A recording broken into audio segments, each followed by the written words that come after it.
você é um engenheiro ou engenheira que está antenada no mercado, já sabe que a engenharia civil está num ciclo muito bom. Nesse contexto, é muito importante que os profissionais do mercado tenham a competência técnica necessária para executar com segurança e economia os projetos. E dentro de todos os serviços que se executa numa obra, a estrutura é um dos mais importantes e mais importantes de se tomar muito cuidado. Primeiro porque ela corresponde a 40, 50% do orçamento de uma obra de pequeno porte.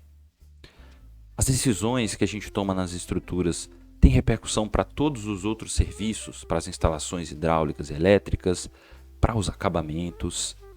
Sem falar que decisões ruins do ponto de vista estrutural, tanto a nível de projeto como execução, elas podem repercutir para aquela estrutura por toda a vida, por meio de patologias, por exemplo. E por fim, e não menos importante, a gente tem um compromisso e uma responsabilidade com as vidas das pessoas que vão utilizar as nossas estruturas, sejam elas residências, pontes e viadutos. É muito importante que o profissional de engenharia tenha no sangue os conceitos da engenharia de estruturas. E é sobre isso que nós vamos falar nesse treinamento.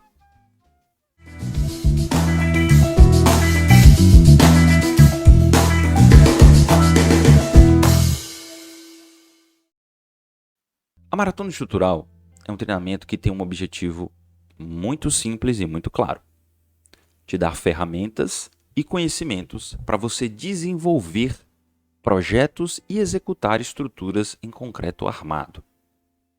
Vamos descobrir agora o que veremos nesse treinamento.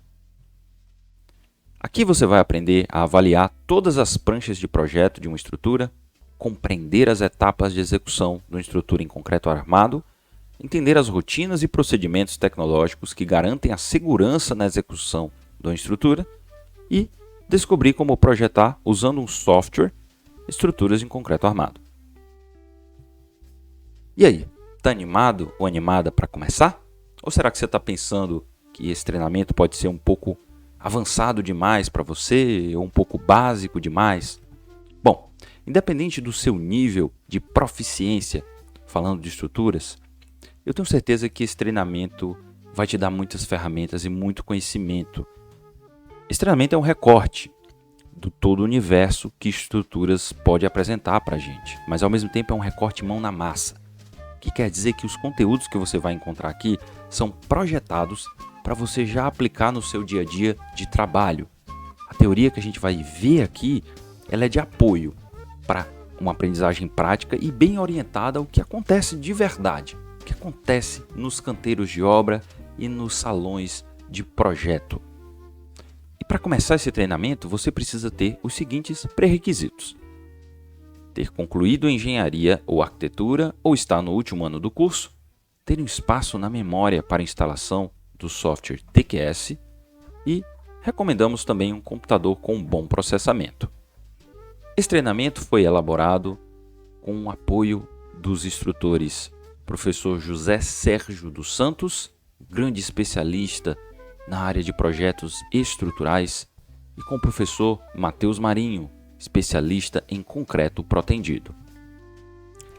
Além disso, esse treinamento tem um apoio dos nossos parceiros da Escola de Estruturas e da Belgo Becar Arames, do grupo ArcelorMittal. Tudo pronto para a gente começar? Vamos então para o nosso primeiro módulo.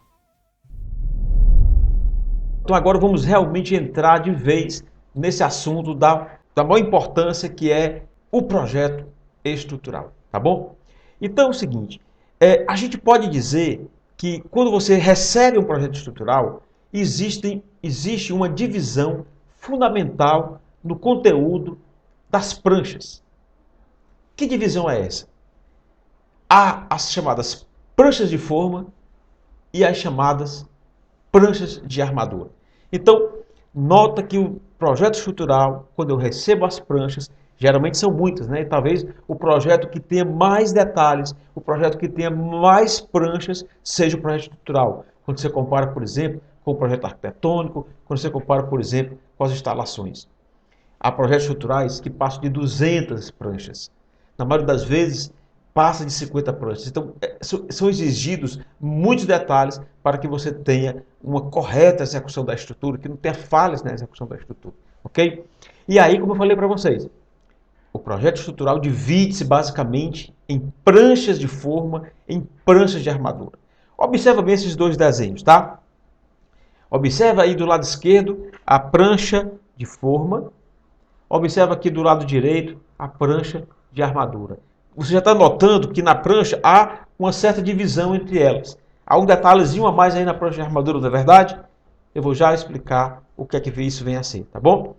Mas o que é um desenho de formas? Para que serve o desenho de formas? O que é um desenho de armadura? Quem precisa do desenho de armadura?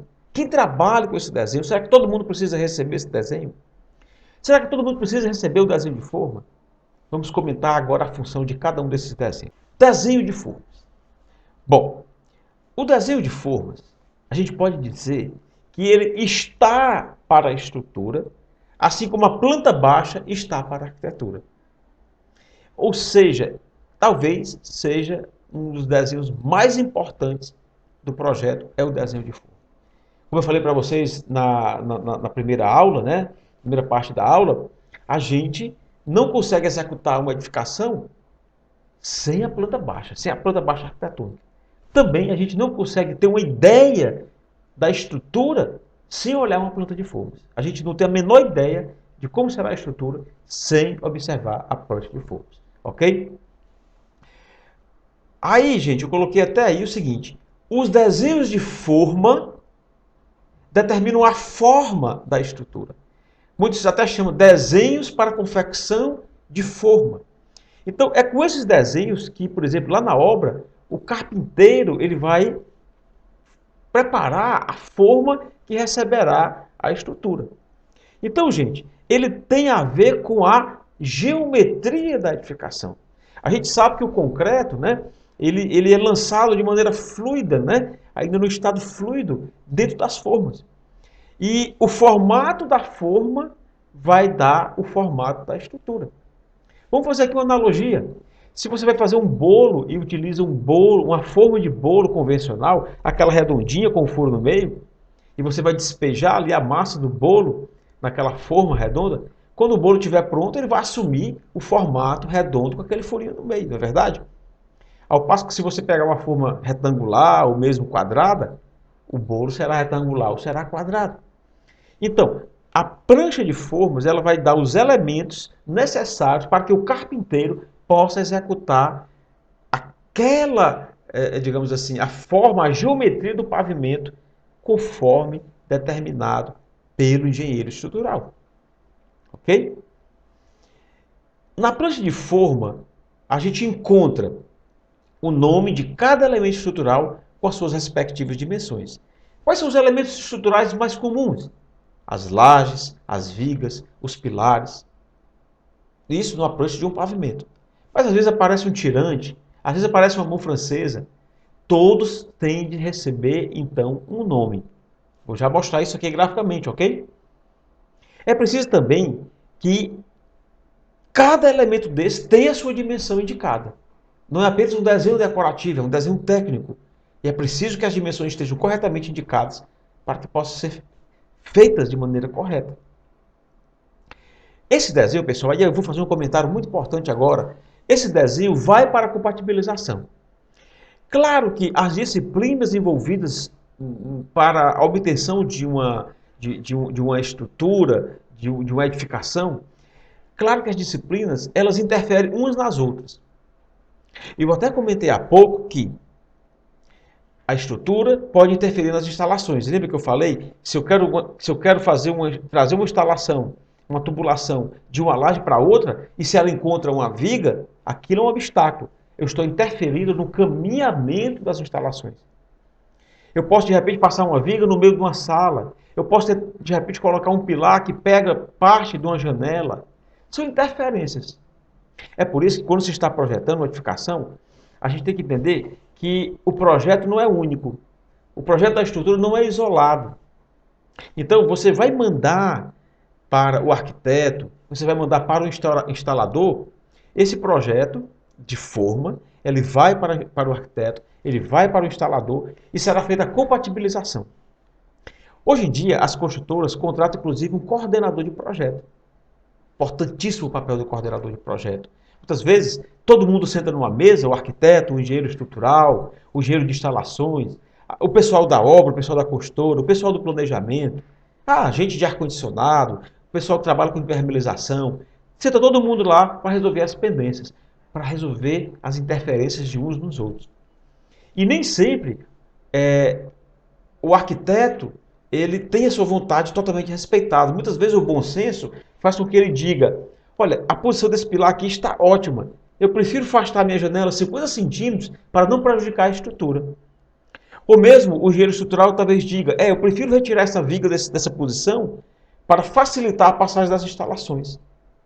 Então, dessa maneira, pessoal, a gente tem um projeto mais redondo, como a gente diz.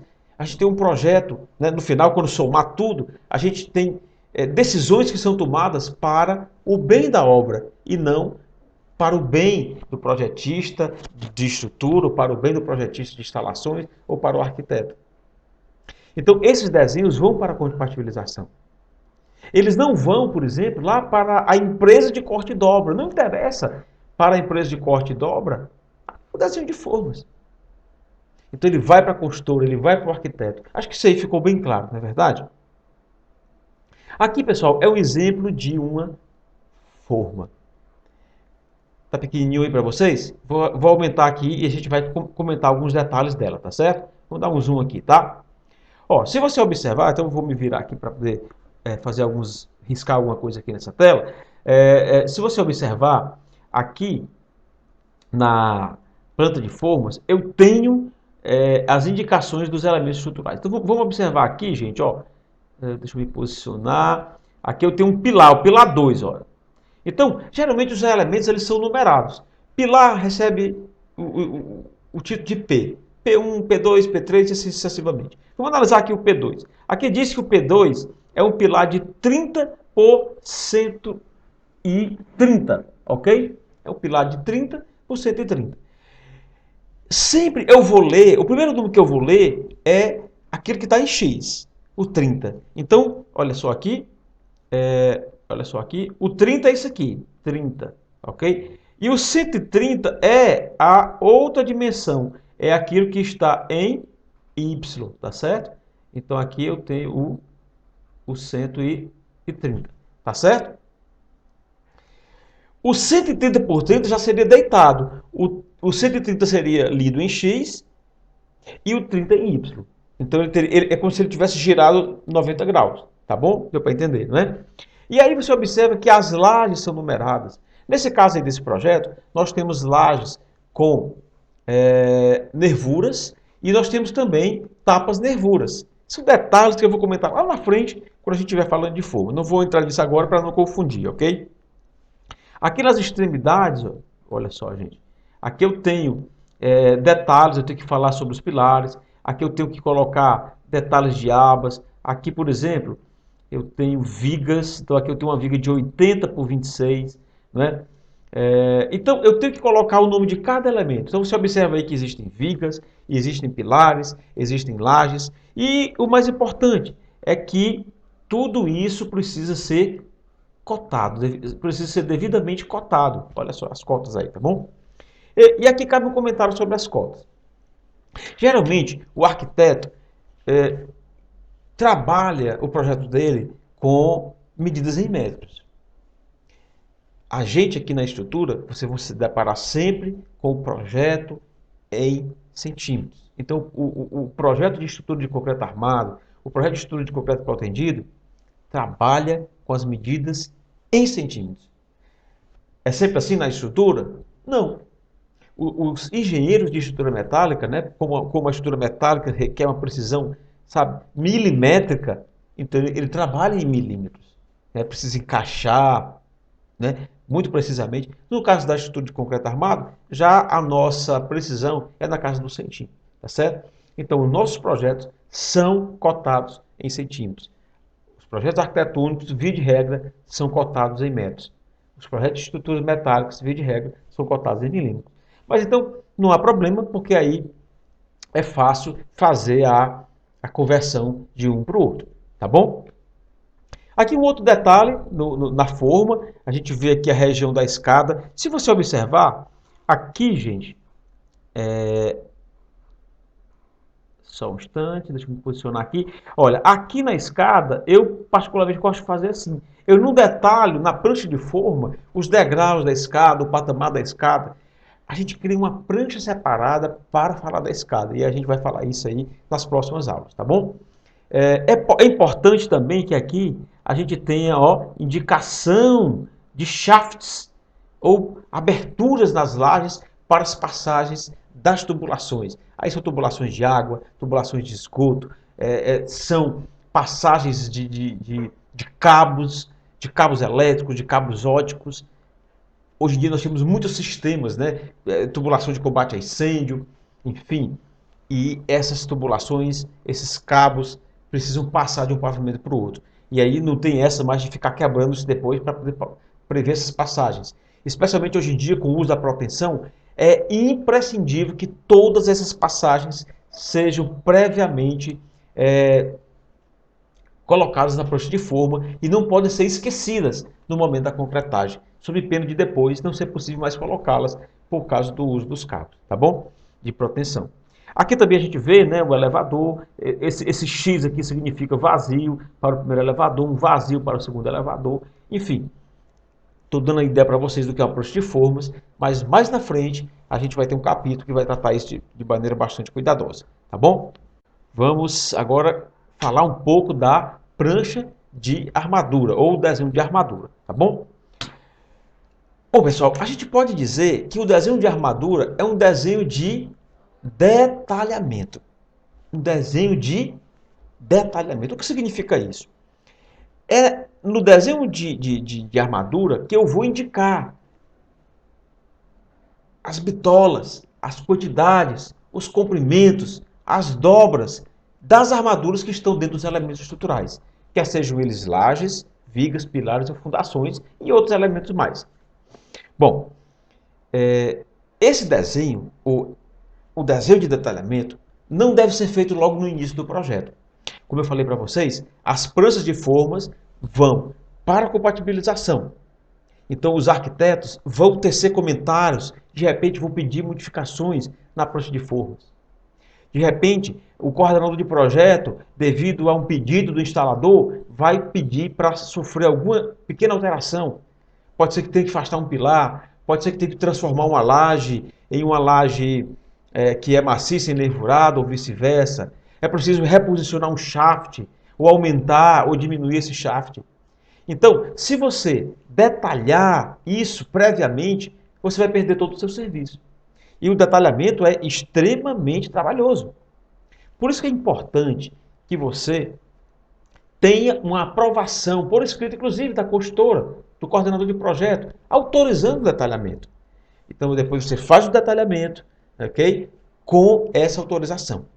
Tá bom? O que é que envolve, então, o desenho de armadura? Como eu acabei de falar, eles vão detalhar a forma, a quantidade e os diâmetros das barras e dos cabos. Repetindo, detalham a forma. Como assim? É uma barra reta? Tem dobra esquerda? Tem dobra direita? Tem dobra dupla? Qual é a quantidade? Quais são os diâmetros que estão envolvidos ali dentro daquela peça? Aquela viga, que tipo de bitolas, de diâmetros, de ferro, né, ela vai receber ali internamente? Como é que é o estribo? Vai haver proteção? Quantos cabos? Qual o diâmetro do cabo? É uma cordoalha engraxada? É uma proteção aderente ou não? Então tudo isso aí tem que ficar bem claro no detalhamento da armadura, ok? Bom, eu falei aqui em diâmetros de barras e de cabos. Bom, quando eu estou falando, por exemplo, em barras, vergalhões, eu estou me referindo à chamada armadura passiva, quando eu tenho proteção. Ou também armadura doce.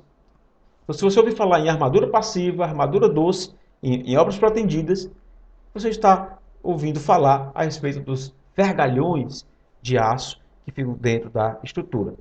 Aqui no Brasil, os mais utilizados são o ACA50 e o ACA60. Eu vou já mostrar algumas imagens e diâmetros para que vocês possam entender melhor como é que isso acontece, tá bom? Esse desenho, gente, não vai para compatibilização. Por quê? Pense o seguinte, será que para o arquiteto importa se aquela viga vai ter uma barra de 20, né, um diâmetro de 20 dentro dela, ou de 25? Pensa bem. A viga tem 20 por 50. Para o arquiteto importa se eu vou ter 4 barras de 20 embaixo, eu vou ter um estribo de 5 cada 15. Para eles não interessa. O que interessa é que a viga vai ter uma seção de 20 por 50. O formato final da viga é que vai interferir na arquitetura. O que está acontecendo dentro dela, em termos de armadura, não importa para o arquiteto. Não importa para o instalador e muitas vezes também não importa para o coordenador de projeto. Claro que isso vai impactar, quanto mais barras dentro dos elementos, vai impactar no custo da obra. Tá? Mas no momento ali que aquilo ali já está detalhado, aquilo não importa para o arquiteto, aquilo não importa para o instalador. Não vai para a compatibilização. Então, para onde é que ela vai? Ela vai para as empresas de corte e dobra, ela vai para a obra, ela vai para os armadores, né? Chamado armador ferreiro, né? Para os montadores de armadura. Então, eles que vão receber, os engenheiros da obra, o pessoal do planejamento, para poder ver a questão da compra, né? Do aço. O arquiteto não recebe, o instalador não recebe. Eu acho que isso aí ficou bem claro para vocês. Mas vamos falar isso de maneira mais detalhada depois. Tá? E aí, gente, nós temos aqui os diâmetros. Como eu falei para vocês, os mais finos são o CA60. A gente tem na tabelinha aí, né? Vamos tentar aqui mostrar para vocês. A gente tem na tabelinha aqui o aço, os diâmetros 5 e o diâmetro 6, tá bom? A partir daqui do ferro de 8, a gente tem aço tipo CA 50. Está aqui o ferro de 8, o ferro de 10, o ferro de 12,5. Antigamente nas obras, né, havia muita influência da questão da polegada. Então é muito comum você escutar o seguinte, o ferro de meia. Na verdade, o ferro de meia é o aço cujo diâmetro é 12,5 milímetros, tá certo? Ferro de meia. Meia é o quê? Meia polegada. O que é o chamado ferro de 25? É o de 1 polegada, ok? Se falava muito nas obras antigamente. O 20 é o 3/4, ok? E por aí vai. Então, esses diâmetros foram muito baseados na questão da polegada. Mas hoje em dia isso ficou para trás, não se fala mais isso, tá bom? Então eu coloco para vocês aí uma tabela com a área, o chamado AS de uma barra dessa. Então, por exemplo, o ferro de meia, ou o de 12,5, tem uma área aproximada de 1,25 centímetros quadrados, tá bom? E nessa terceira coluna, eu coloco para vocês o peso da barra. Então, 1 metro da barra de 25 pesa 1 quilo. Então, aí é o chamado, a densidade linear, ou seja, o quanto aquele ferro, daquele diâmetro, pesa por metro. Para que isso é importante, gente? É muito importante, porque você não compra o aço, as barras, você não compra o aço para a sua obra em metro.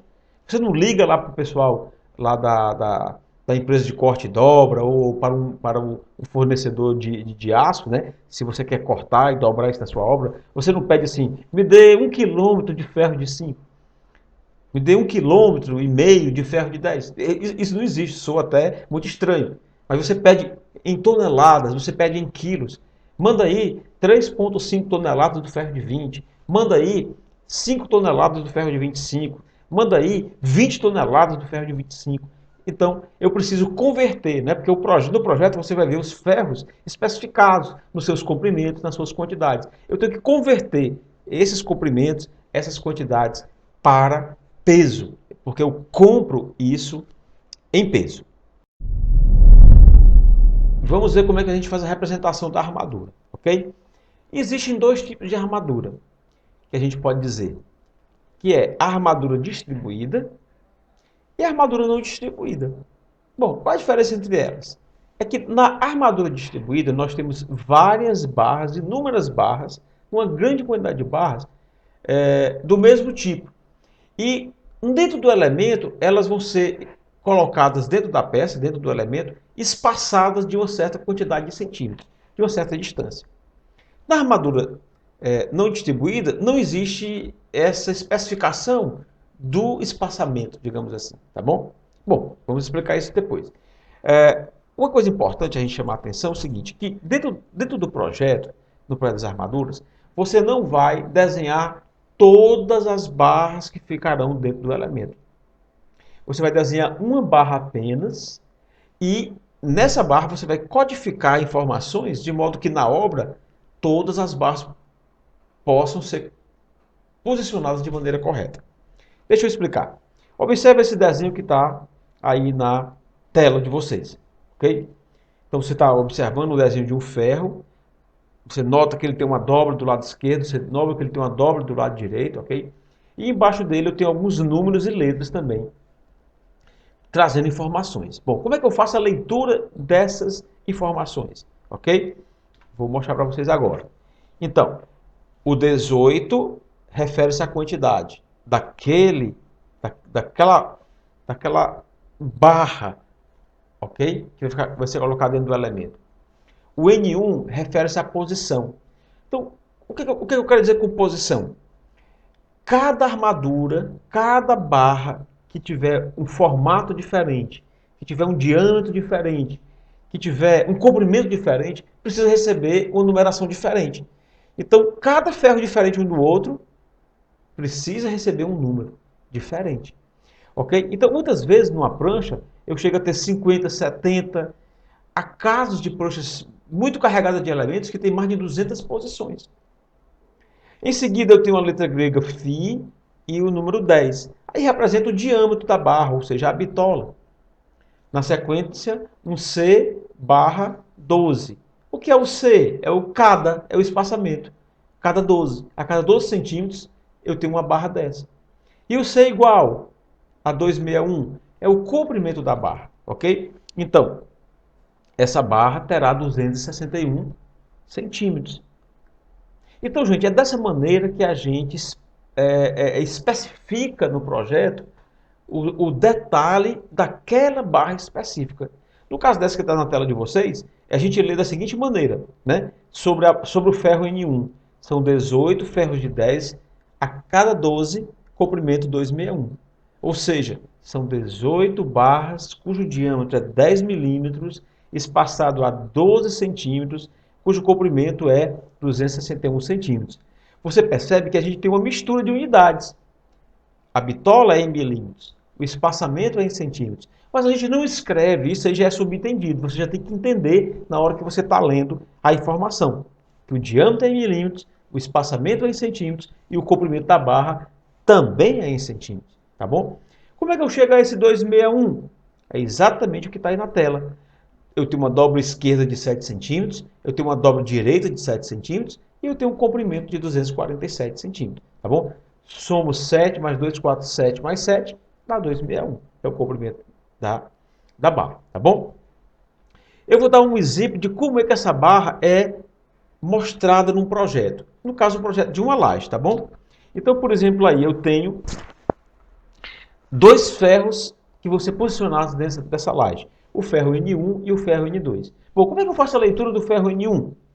São 17 ferros de 8 a cada 20, comprimento de 495. Como é que eu faço a leitura do ferro N2? 45 ferros de 10 cada 10, comprimento 395. Ok? Depois eu vou ensinar para vocês como é que calcula essas quantidades, como é que calcula esses comprimentos, tá joia? Muito bem. Se você notar, embora eu tenha 17 ferros N1, eu desenhei apenas um. Embora eu tenha 45 ferros N2, eu desenhei apenas um. É assim que eu faço no projeto. Eu desenho apenas uma barra representativa de todas as demais. Se eu não desenhasse apenas uma, olha como é que ficaria o projeto. Bem confuso, não é verdade?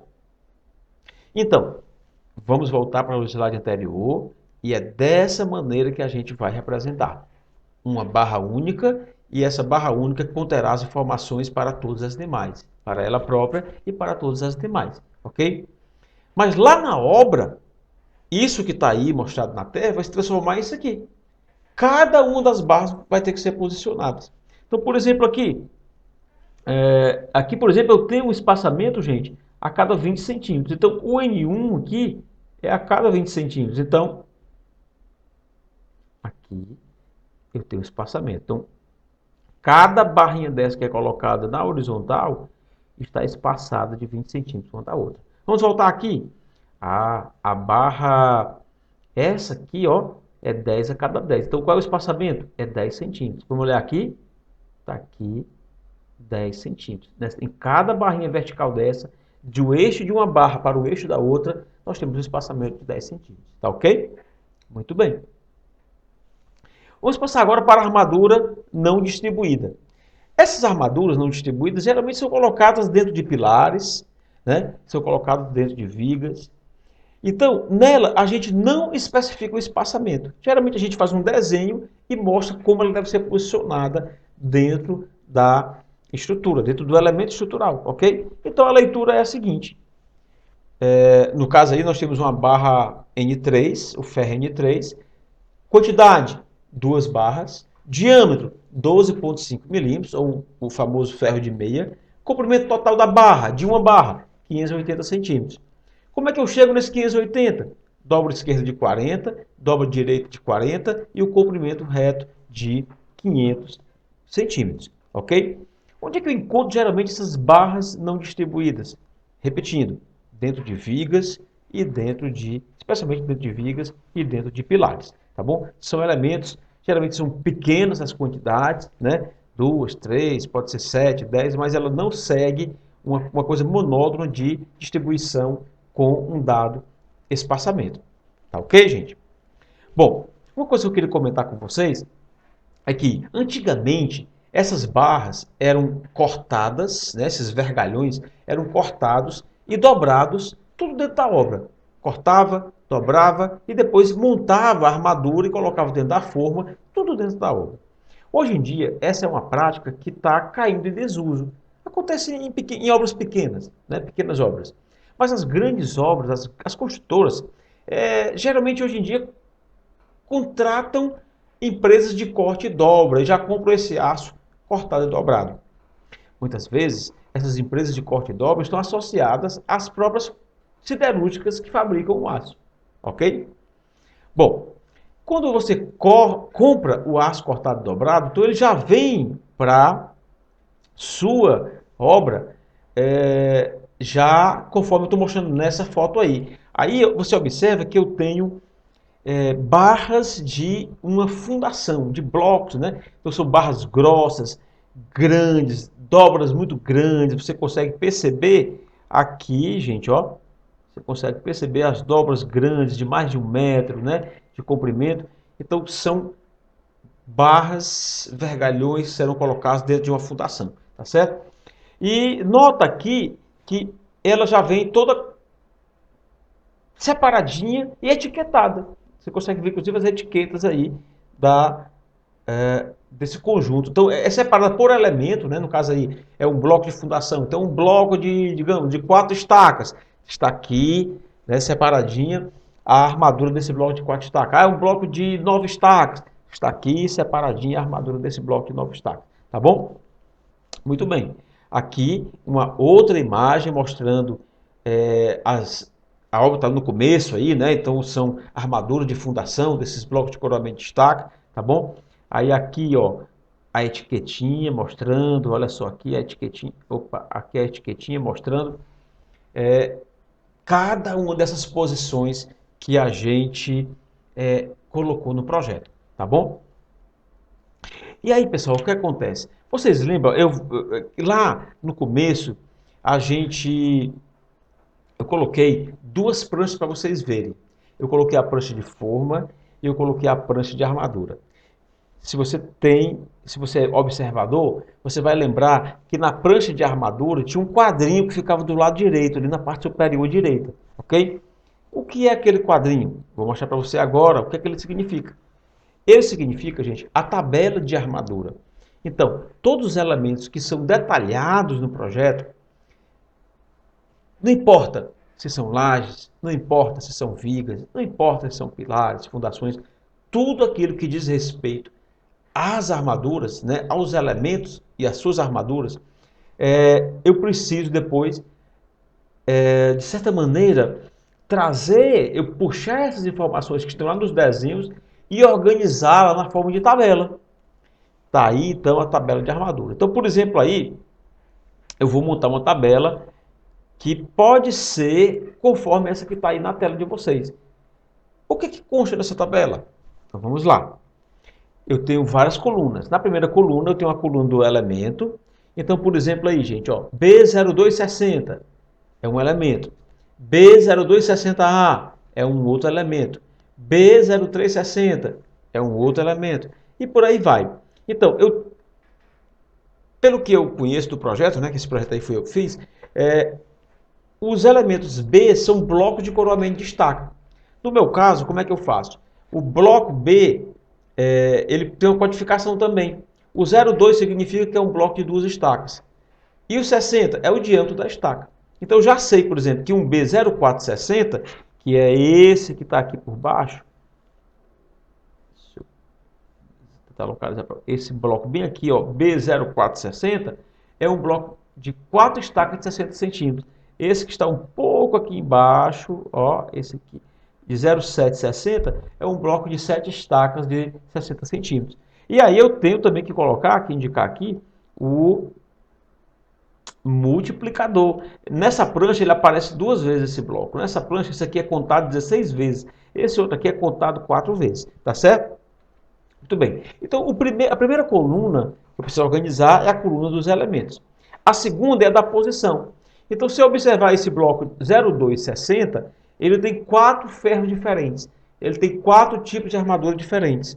O N1, o N2, o N3 e o N4. Próxima coluna, a coluna das bitolas ou dos diâmetros. Então, o N1, eu tenho que dizer qual é a bitola dele. Nesse caso aí, que vocês estão vendo, é de 12,5. O N2, do bloco de 0260, é 25 milímetros. E assim sucessivamente. A próxima coluna que eu vou falar é a das quantidades. Então, eu preciso já colocar, somar, né, de todos os elementos 0260 que vão ser executados nessa obra, quantas barras do N1 eu preciso, quantas barras do N2 eu preciso, quantas barras do N3 e do N4 eu preciso. Por quê? Independente de ser cortado e dobrado lá na empresa de corte e dobra ou dentro da obra, eu preciso saber quantas barras eu vou ter que cortar, quantas barras daquele tipo eu vou ter que dobrar, ok? Então, quando a pessoa olhar para a tabela de armadura, né, o técnico ali, ou o operário, ele vai olhar para a tabela de armadura, ele vai saber, por exemplo, que o ferro N1 aí do bloco 0260, ele vai precisar cortar 80 barras de 260 centímetros. O N2 ele vai precisar cortar 96 barras de 25, com cada barra tendo 400 centímetros. Ele vai precisar cortar 64 barras de 12,5 de diâmetro, né? Sendo que cada barra terá 396 centímetros. Veja que eu já estou falando da outra coluna, da quinta coluna, que é a coluna dos comprimentos, tá bom? Então eu preciso organizar todas essas informações na forma de coluna, com elemento, posição, bitola, quantidade e comprimento. Ok, pessoal? Então tudo isso aí vai ser organizado para que lá na empresa, para que lá na obra, essas barras possam ser cortadas nas quantidades necessárias e nos comprimentos corretos. Tá bom? Bom, não só a tabela de armadura necessária, mas como eu falei para vocês no momento anterior, para a gente comprar as armaduras, para executar, por exemplo, essas fundações, nós vamos precisar saber, não esses comprimentos, mas vamos precisar saber o quanto tudo isso aí vai pesar em termos de quilo ou de repente até de tonelada, tá bom? Então, olha só, geralmente abaixo da tabela de armadura, eu tenho o resumo de armadura, que é uma outra tabela, que sumariza a tabela anterior e transforma as informações que estão lá em peso. Então, qual é o objetivo do resumo de armadura? Transformar comprimento em peso. Então, eu organizo aí, nesse caso, eu tenho, nesse caso aí, 4 colunas. a coluna do aço, do tipo de aço, a coluna da bitola, a coluna do comprimento e a coluna do peso, tá bom? Então, se eu olhar aqui anteriormente, vou voltar um pouquinho aqui o slide, se eu pegar para cada, vamos olhar aqui para o diâmetro de 12,5, tá? Esse aqui. Se eu multiplicar 80 vezes 2,90 m, então eu já converto para metro, tá? 2,9 metros. Eu vou ter ali um valor, um comprimento total necessário para fazer o N1 do bloco 0260. Vou procurar a mesma bitola, está aqui, 12,5, 64 vezes 3,96. Aí eu somo com o produto anterior, tá? Vamos agora para onde é que eu tenho mais ferro de 12,5? Ah, eu tenho aqui, nesse elemento aqui, o bloco 0260A.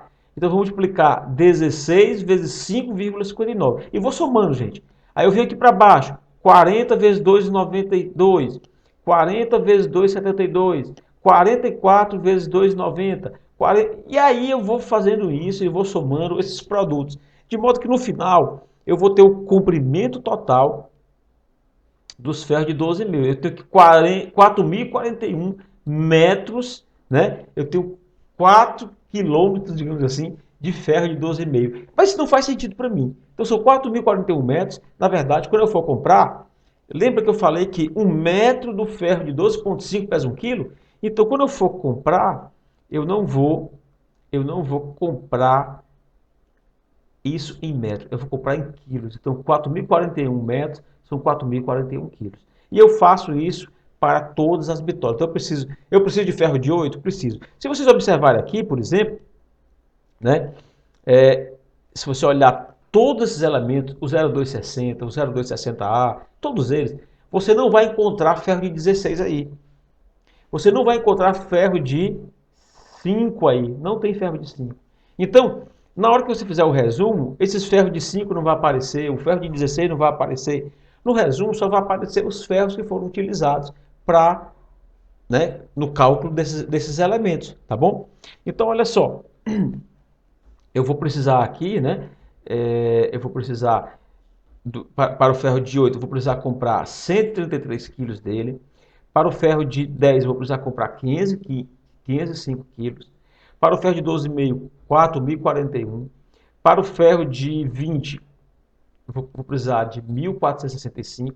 E para o ferro de 25, eu vou precisar de 12.751. Somando tudo isso, gente, eu vou precisar comprar 18.895 quilos.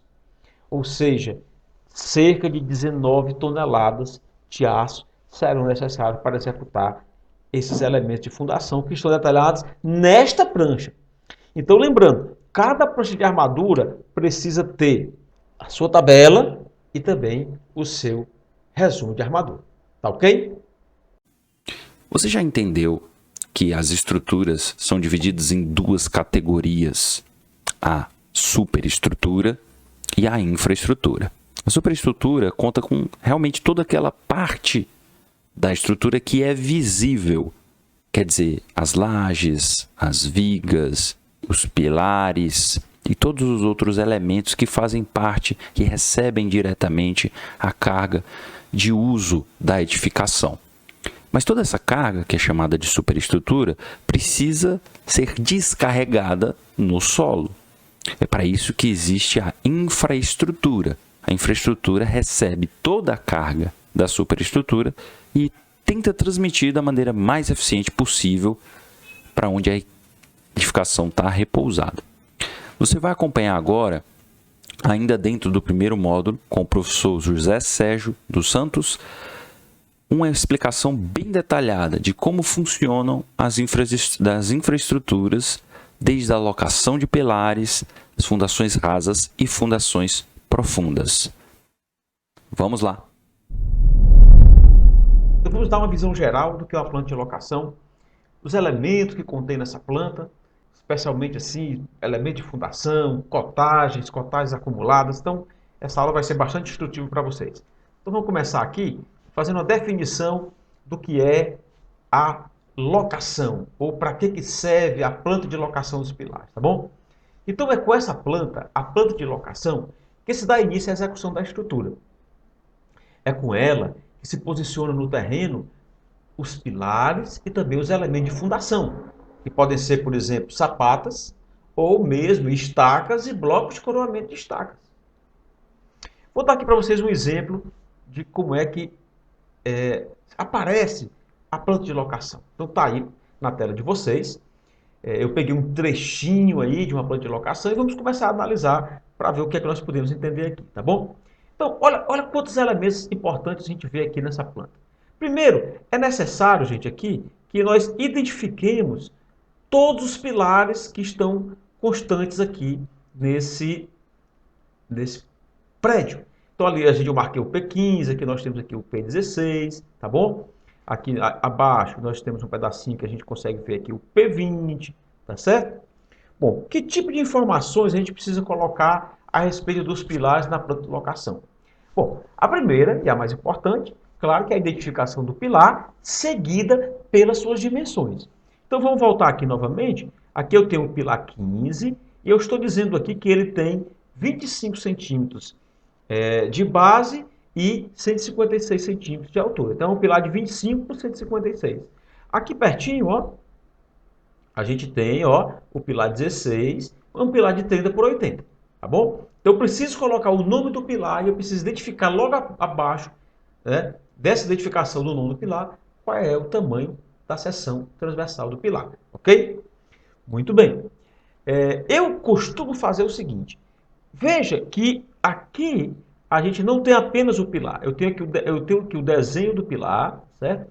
Mas eu também tenho o do bloco de coroamento de estaca. Então, essa planta que eu estou mostrando para vocês é uma planta de uma edificação que tem como solução de fundação a fundação profunda.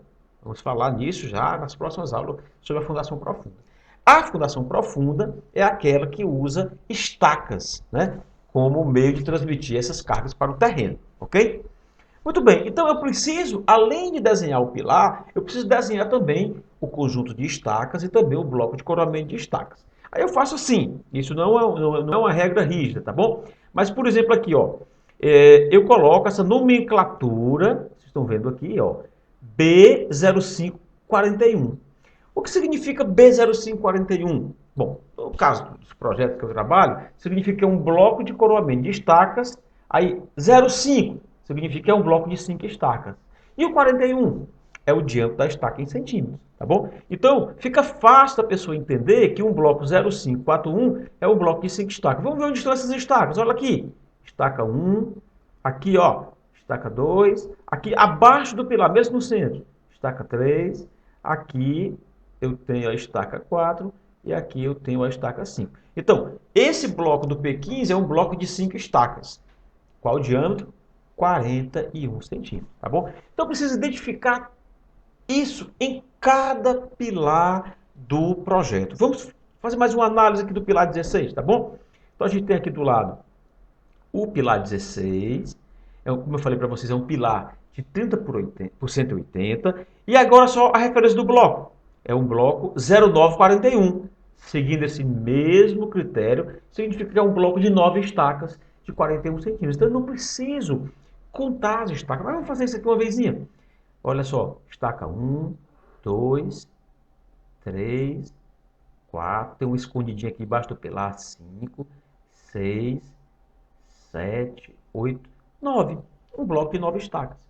Aí, pessoal, logo abaixo da identificação do bloco, eu preciso colocar a altura do bloco. Olha só, H180 significa que esse bloco de coroamento de estaca tem 180 centímetros de altura. Deu para entender, pessoal? Eu acredito que sim. Que outros elementos a gente consegue ver nessa planta de locação de pilares? Bom, aqui, pessoal, tem uma coisa bem importante que eu quero frisar para vocês. Geralmente a gente escolhe o pilar que está lá embaixo, o que está mais embaixo, do lado esquerdo, e a gente vai colocar nele um chamado ponto inicial de locação. É a partir desse ponto que todos os demais pontos serão, então, materializados. Então, por exemplo, nesse caso aqui desse projeto, eu escolhi aqui o P20, o baricentro do P20, está aqui, olha só. Aí eu chamei a atenção aqui para ponto inicial de locação. Deixa eu dar um zoom aqui, deixa eu aumentar, para você entender melhor. Tá vendo aqui? Então tá aqui o P20, né? Eu reproduzi aqui, tá aqui P20, é um pilar de 30 por 96, ele tem 4 estacas de 41 centímetros e tem uma altura de 120, a altura do bloco, tá? Então o que eu faço? Se você observar, eu coloquei aqui uma origem do sistema cartesiano, tá aqui o x. Aqui o y, que é a origem do sistema cartesiano. Então, eu tenho lá um chamado 0, 0. A partir daí, eu vou gerar todas as cotas que passam pelos eixos, tanto na vertical quanto na horizontal, de cada um desses pilares. Eu vou ter que materializar o baricentro de cada um desses pilares. Então, eu vou voltar aqui a tela anterior, tá? Eu vou limpar aqui essa tela, para ficar bem legal para a gente poder enxergar. E vamos lá, né? Então, veja bem. Aqui eu diria que a origem desse sistema cartesiano é aqui o P20. Então, eu preciso, gente, para poder eu conseguir executar isso na obra, eu preciso cotar. Olha só essa cota aqui de 705,5. Ou seja, do centro do pilar 20 para o centro aqui, né? Estou falando de eixo X do pilar 21, eu tenho 705 centímetros. Então, aqui, claro, eu peguei só uma partezinha para poder vocês enxergarem, mas aí vocês começam a entender. Vamos ver aqui no eixo Y, tá? Então, aqui, do eixo do pilar 20 para o eixo do pilar 15, eu tenho 477 centímetros, ok? Então, dessa maneira, eu vou cotando pilar a pilar. Agora, tem um elemento importante que a gente precisa colocar no projeto aí, depois a gente vai abrir um projeto completo, vamos, sabe, navegar através desse projeto. Uma coisa importante é a cota acumulada. Porque é o seguinte, sempre que você vai marcar uma cota, sempre que você vai materializar na obra uma medida, gente, ocorre um erro que é intrínseco ao ato de medir. Existem erros, por exemplo, no aparelho, que é a trena. A trena pode estar um pouco fora de escala. A trena pode ser colocada um pouco assim, enviesada. Na hora que a pessoa vai ler a informação, né, da medida, a pessoa poderá fazer um pequeno erro de leitura. Então, todo ato de medir, ela está relacionado a erros de medição, tá bom? Então, a cota acumulada, ela vem com o objetivo de minimizar esses erros. Vamos entender o que isso quer dizer. Vamos para cá.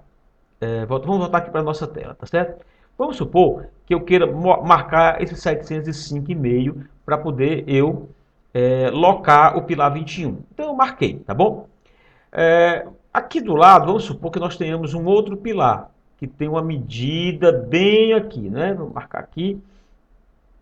Tem um outro pilar e tem uma medida mais, que é um pouquinho difícil de desenhar. Vamos lá. Aqui, pronto.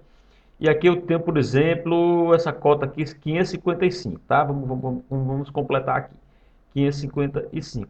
Então, na hora que eu meço esse 705,5, eu cometo um erro. Na hora que eu vou medir o 555 aqui, eu cometo um outro erro. Então, cada medição eu vou cometendo erros. Por isso que é importante esse conceito aqui da cota acumulada. Porque na cota acumulada eu terei apenas um erro.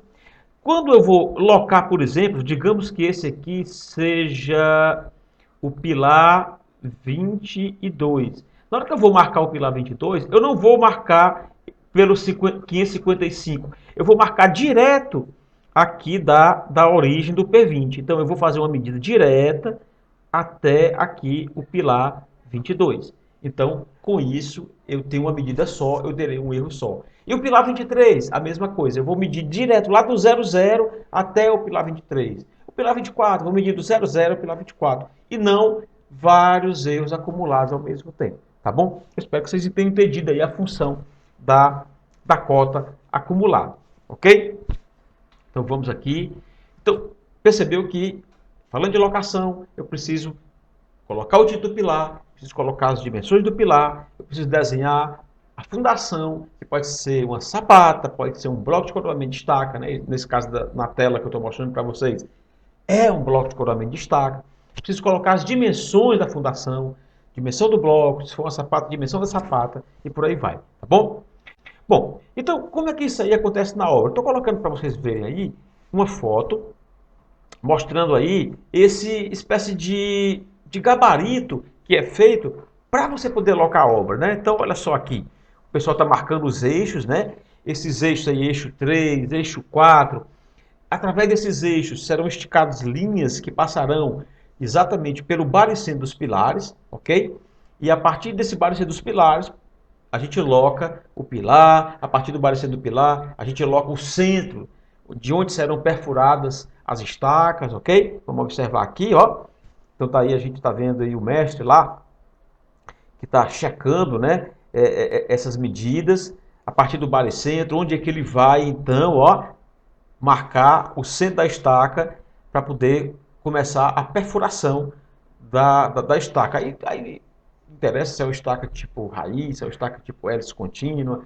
É preciso que esses pontos sejam locados com extrema precisão. Na hora que uma estaca dessa sai do eixo determinado de projeto, ela vai gerar dentro do bloco, dentro da fundação, uma série de esforços adicionais que são indesejados, né? A carga não vai coincidir mais a carga com o centro do pilar, com o centro do conjunto de estacas, com o centro do bloco. A coisa vai ficar um pouquinho mais complicada. Então, é importante que esse projeto fique bem determinado para que quando chegue na obra a gente não tenha então esses problemas, tá? Então a gente vai ver aqui na sequência, olha só, o pessoal posicionando já aí a, a máquina que vai escavar, né, aí a estaca, ok? É preciso realmente esse extremo cuidado, ok? Então, fundamental a planta de locação. Essa planta é extremamente delicada, porque qualquer erro que você cometer, né, em projeto, ou na leitura do projeto, ou ao posicionar esses equipamentos de perfuração, você vai estar deslocando o pilar de canto, você está deslocando a fundação de canto, e poderá ter repercussões terríveis na estrutura, ok? Então é uma fase que tem que ser feita com extremo, mas extremo cuidado mesmo, tá bom? Vamos agora para o nosso capítulo de fundações. Há uma grande separação quando a gente classifica fundações. Existem as chamadas fundações diretas e as indiretas. As fundações diretas também são chamadas de fundações rasas. E as indiretas, fundações profundas. Vamos começar com o primeiro caso, que são as fundações diretas. Qual é o princípio por trás da fundação direta?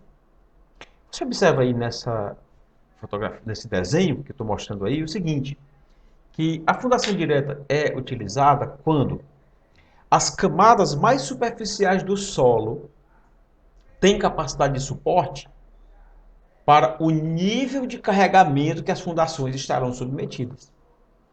Então, assim, se você tem cargas compatíveis com a resistência do solo, é uma boa opção você utilizar a fundação direta. Porque a fundação direta não exige um maquinário, perfuratrizes, máquinas de escavação. Não. Você pode simplesmente fazer uma escavação mecânica ou manual e executar a fundação. Então vamos entender aqui o seguinte. Se você tem, digamos, cargas relativamente pequenas e uma boa capacidade de suporte do solo, é tudo que você precisa para fazer uma fundação direta. Quando é que a fundação direta não está legal? Quando eu tenho cargas muito grandes, cargas extremamente elevadas, e a resistência do solo é baixa, de média a baixa. Então as fundações ficariam muito grandes, e aí acabaria que você não teria área suficiente para poder equilibrar isso, tá certo? A pressão que você jogava no solo, ou a tensão de contato da fundação com o solo, seria de repente grande para a área disponível para colocar aquela fundação. Ok? Então, no caso da fundação direta, deixa eu fazer um esquema aqui para vocês. A carga, né? Aqui eu estou fazendo uma coisa bem simplificada. A carga do pilar chega na fundação, né? Obviamente a fundação vai resistir a essa carga e ela vai transmitir essa carga, né? A partir que ela chegar para as camadas do solo que estão em contato com a fundação. Por isso que o nome é direta, é uma transmissão direta, ok? Esse é, digamos assim, o equilíbrio, né? Então, geralmente, quando o calculista vai calcular, né, vamos falar a coisa bem simples. Se ele tem uma carga normal, se ele sabe a tensão do solo, o que é que vai acontecer? Ele vai calcular uma tensão, de modo que a força normal que vem no pilar, dividido pela área da sapata, vamos imaginar que a sapata tem o lado A pelo lado B, certo? A força do pilar dividido pela área de contato da sapata com o solo, não pode exceder a tensão admissível do solo que é fornecida pela geotecnia. Então, o engenheiro geotécnico pode transferir, pode calcular e fornecer isso para você. Tá bom? Então, mais ou menos, esse é o princípio aí para determinar essa área de contato com o solo. E, internamente, claro, a todo o cálculo estrutural da sapata. Ok? Bom, no caso da fundação direta, nós temos dois tipos principais. Nós temos o bloco, digamos assim, o bloco de concreto ciclóptico e temos a sapata. O bloco de concreto ciclóptico, ele tem uma altura bem elevada, de modo que torna dispensável o uso de armadura. Então, o bloco de concreto ciclóptico não tem armadura. Só que a fundação, assim, às vezes se torna antieconômica. Com já 1 metro e 20 de lado, já fica com uma altura muito grande, consome muito concreto. Embora não tenha armadura. O bom mesmo é usar a sapata. Vamos ver aqui a sapata? A sapata, ela é interessante, ela é bastante econômica, porque ela tem pouca altura, comparado especialmente com o bloco, ok? As sapatas, né, chamadas sapatas rígidas, são aquelas sapatas que não se deformam quando submetidas a essa carga. Geralmente a gente usa sapata rígida nos nossos projetos. O que que faz uma sapata ser considerada rígida? É quando essa partezinha aqui, pessoal, deixa eu arriscar aqui para vocês, essa distância aqui da face do pilar até a extremidade da fundação, essa parte aqui é chamada de balanço da sapata. Vou chamar isso aqui de X, tá? É o balanço da sapata. Então, quando a altura da sapata é maior ou igual a 2/3 de X, você está diante de um caso de sapata rígida. Qual é a vantagem da sapata rígida? É que ela, né, por ser rígida, consegue transmitir para o solo essa tensão que vem do pilar mais ou menos de maneira uniforme. Então, a reação do solo sobre a sapata vai ser mais ou menos também uniforme. Às vezes até não é, mas a norma permite que você considere essa reação da sapata de maneira uniforme a reação do solo de maneira uniforme na sapata. Isso facilita muito o cálculo e o detalhamento desse tipo de fundação. Ok? Bom, como é que eu detalho uma sapata? O nosso curso aqui não é de cálculo estrutural, mas o nosso curso aqui visa a gente entender como é o funcionamento do elemento estrutural, visa a gente entender onde estão as zonas de tração, de compressão dentro dos elementos, né? A gente vai começar bem a falar sobre isso, e como é que a gente detalha isso em projeto, e como é que a gente lê isso corretamente, como é que a gente interpreta tudo isso aí. Bom, no caso de uma sapata, é um desenho extremamente simples. É tão simples que a gente mistura a forma com a armadura. Vocês lembram na primeira aula que eu falei que no projeto estrutural, uma das coisas fundamentais é você separar as pranchas de forma com as pranchas de armadura? Pois é, mas quando eu estou falando de sapato, o desenho é muito simples, extremamente simples, de modo que eu posso juntar no mesmo desenho tanto forma quanto armadura, tá bom? Então vocês estão vendo aí na tela um desenho de uma sapata, e aí eu vou agora comentar cada um dos aspectos, dos componentes dessa sapata, tá bom? Deixa eu aumentar um pouquinho essa imagem, agora ficou bem bacana de vocês enxergarem, tá bom? E aí a gente tem agora uma sapata, ficou bem nítido aí, que é uma sapata que é feita para um pilar de 20 por 40. Então, aqui no centro, gente, ó, aqui a gente tem um pilar, tá certo? O pilar de, olha aqui, 20 por 40. Tá aqui o pilar de 20 por 40, ok? Muito bem. Aí, que tamanho terá a sapata desse pilar? Bom, eu tenho aqui 255 do lado do 20 e eu tenho 40 centímetros aqui, né? Desculpa, 275 centímetros aqui do lado do 40, tá certo? Bem, então, quem é ou quanto é o balanço dessa sapata? É exatamente, gente, esse valor que está aqui, olha. Veja que ele é todo igualzinho. A sapata mais econômica é aquela que tem os balanços iguais. Tanto no sentido X, quanto no sentido Y. Então, você está vendo aí que existem 4 balanços dessa sapata. 2 em X, 2 em Y. E esses balanços estão todos com 117,5. Então, é uma sapata centrada de balanços iguais. É a sapata mais econômica. Essa daí, tá bom? Muito bem. Então, como é que eu faço para ler essa informação?